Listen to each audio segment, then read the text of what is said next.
دين الإسلام ديني والأرض بغير ديني محمد اللي هديني نور الإيمان دين الإسلام ديني والأرض بغير ديني محمد اللي هديني نور الإيمان دين الإسلام ديني والأرض بغير ديني محمد اللي هديني نور الإيمان.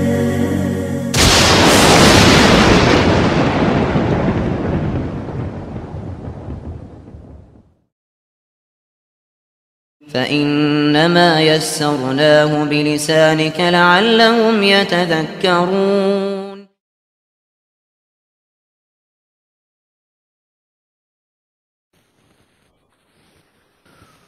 Assalamu alaikum wa rahmatullahi wa barakatuh. All the praise is due to Allah. We praise Him and we seek His help and we ask for His forgiveness. And we take refuge with Allah from the evil of ourselves and from the evil consequence of our evil actions. We're here today to talk about the proof that Islam is the truth. Now, in the previous episode, we talked about and we discussed the written preservation of the Quran, how the Quran was preserved in writing over a period of the 23 years in which the Quran was revealed. However, it's very important to understand that primarily societies in the time of the Prophet Muhammad, may Allah's peace and blessings be upon him, were in fact oral societies. In other words, most of the information that they transmitted from one to the other was based upon stories, information that they remembered generation to generation, passed on from child to son, from father, daughter, and so on and so forth in gatherings. So this is how information was spread and memorized and stories were retained in the hearts and minds of people. And in that respect, the Quran is not really any different. However, the degree of the preservation of the Quran in its oral form is really something remarkable. And that is what we want to talk about today. Actually, the Quran itself mentions in the 17th surah, in the 106th ayah, the meaning of which is, and it is a Quran we have divided into parts, that you may recite it to men at intervals, and we have revealed it in stages. So the Quran is saying that it is a book that has been divided into parts, different chapters, and it was revealed at stages, and there is a great wisdom behind the creator of the heavens and the earth doing that. And the reason is because this facilitated the memorization and the retention of the Quran in the memories of people. God would reveal some verses of the Quran at a particular time concerning a particular incident, and people would memorize those verses. The Prophet ﷺ, the messenger of God, Muhammad, he would memorize those verses. Those companions who could write, those scribes, he would order them to write down the verses of the Quran, and they would write it down. But the Prophet himself, it's important to understand, was illiterate. He was ummi. He was a person who was not learned. He couldn't read and write. In fact, there were very, very few people in Arabia at that time who were actually capable of reading and writing. Very few of them. But some of them who could would write down the verses of the Quran on various bits of parchment and even palm leaves, or the cured animal skins or bits of papyrus, for example, which was all that was available at the time. But most people, they would memorize the verses of the Quran. Not only would they memorize them, but then they would try to inculcate and practice what those verses were teaching in their life. So this had a type of dual effect, memorizing it in terms of the actual words, and then implementing it in terms of their actual actions. So this is one of the great wisdoms of the Quran being revealed in stages. It also meant that the implementation of Islam, the practice of the religion of Islam, was allowed to be done gradually. And this is really in concordance and in agreements with the human nature. It's very difficult for the human beings to suddenly change everything all in one go.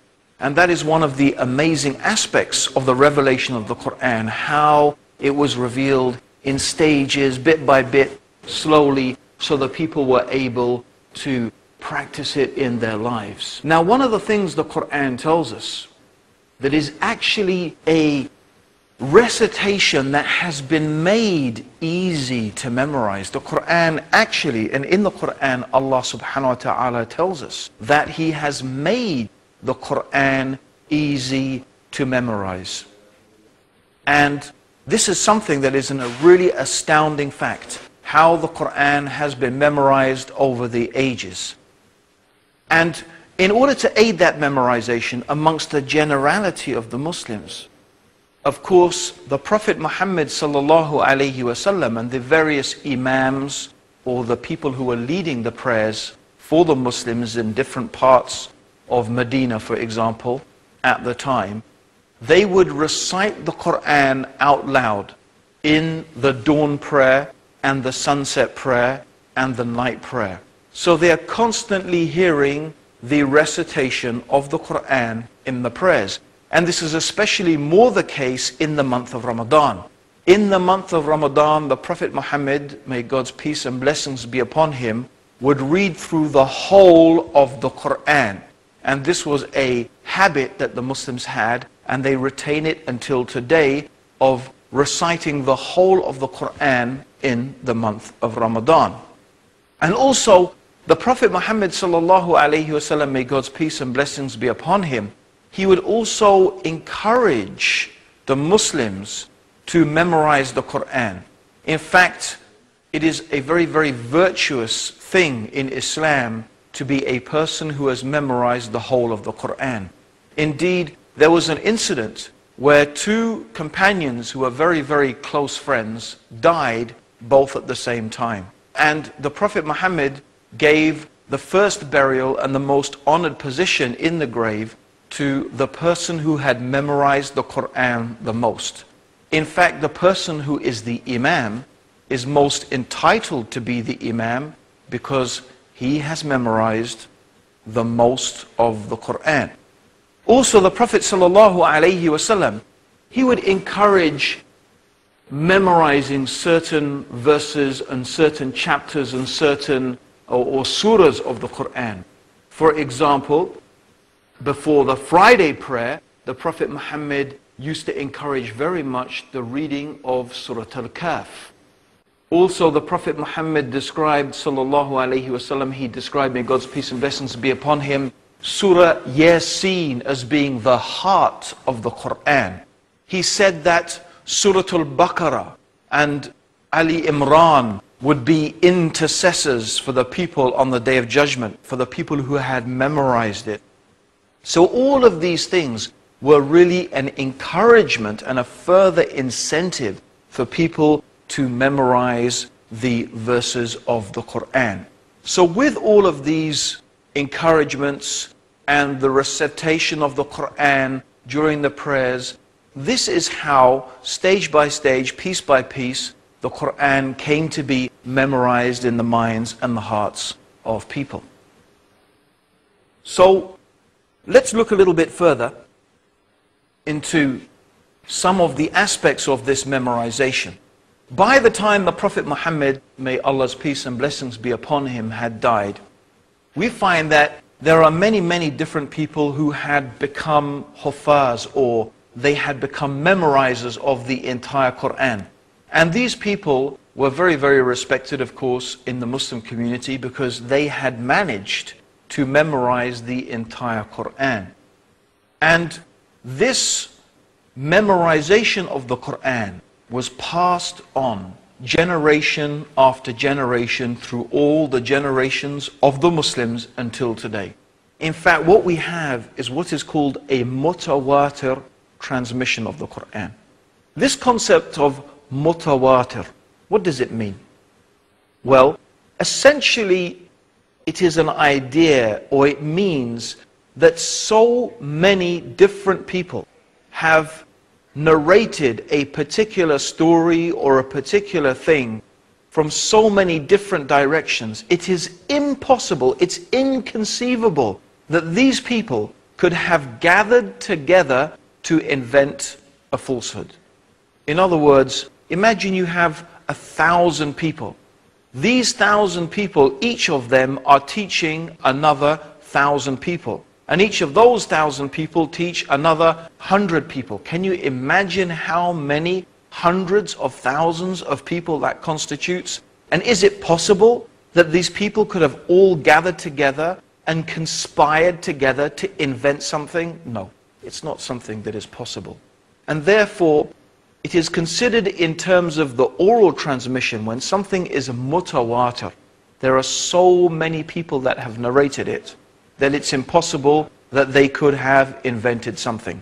And this is the case with the Quran. The entire Quran, every verse of the Quran has come to us throughout the ages, a continuous mutawatir transmission of these verses of the Quran.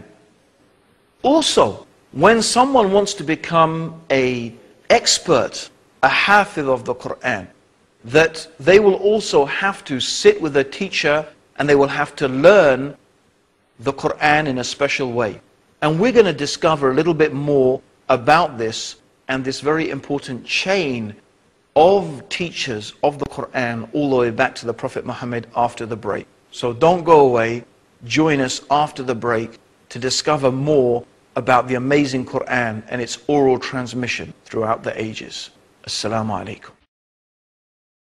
ولقد يسرنا القرآن للذكر فهل من مدكر. Assalamu alaikum everybody, welcome back to the proof that Islam is the truth. And we're talking today about the oral transmission of the Quran, how the Quran was preserved in the minds and the hearts of the Muslims over the many generations. And we talked about the mutawatir, the transmission of the Quran, how the Quran was passed on generation after generation through countless thousands of Muslims who have memorized the entire Quran. But it's not only about memorizing the Quran. There is a science of tajweed. Tajweed is the exact and precise pronunciation of all the letters and all the words in the Quran. And it is something that in order to know it, you have to study it under a teacher. And traditionally, these teachers who have specialized in the tajweed and the recitation and the memorization of the Quran have acquired students. Students have studied with them for maybe 3 to 6 years. And after maybe, it could be anything from 3 to 6 years, when a student has really reached proficiency in this particular field, then that scholar will give them what is called tazkiyah. It means they will give them a type of written approval to recite and to transmit the recitation of the Quran. And he only does this after very, very thoroughly checking that this person can recite the Quran precisely and concisely with the correct accent and with the correct elongation of certain sounds. So it's a science, really. And so this also further ensures that in no way, shape or form is the Quran allowed to be distorted and corrupted. Another thing that's very important to realize is that Arabic is a living language. It's a living language. People still speak Arabic today. And people who speak Arabic, they can pick up the Quran, they can pick it up, and they can read it, and they can understand it. Even though this is 1,400 years ago, people can still understand the Arabic of the Quran. So it is a living language. And this also, we have to understand, is very important in aiding the memorization of the Quran. It is the case of the Quran that literally countless millions of human beings throughout the ages have memorized the entire Quran. In fact, in the mosque where I work, one of the imams there had memorized the entire Quran by the time he was 7 years old. I mean, think about that. He had memorized the entire Quran by the time he was 7 years old. This is one of the truly amazing miraculous aspects of the Quran. So this preservation of the Quran through the oral transmission and the memorization of the Quran in the minds of people is not something only that Muslims claim. It is something that even non-Muslim scholars have recognized and have commented about. So I'm just going to read now a few comments from some orientalists. They are the scholars who there's expertise in this field. So for example, A.T. Welch, he writes, "For Muslims, the Quran is much more than scripture or sacred literature in the usual Western sense.